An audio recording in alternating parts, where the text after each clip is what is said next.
Hello and welcome back to my little corner of the universe. If you're new here, my name's Paul and this is where I get to share with you all the fun things I'm working on. Now the purpose of this little video is just to follow up on my last video on this Hexbit driver handle that I modelled and made. There was one vital point I wanted to mention in the last video which I completely forgot about, and that is if you're going to print this model, make sure you print it with 100% infill, print it solid basically. You'll get a much nicer part and you'll feel it's really strong in the hand and feels really good.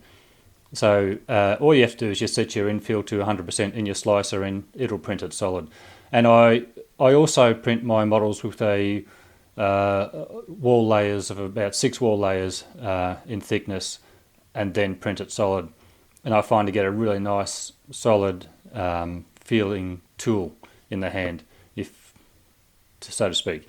So yeah, if you're going to print this, then I highly recommend that you print it with 100% infill and print it solid. Alright, that's it for this video. Thanks for watching and I'll have more videos coming soon. Bye for now.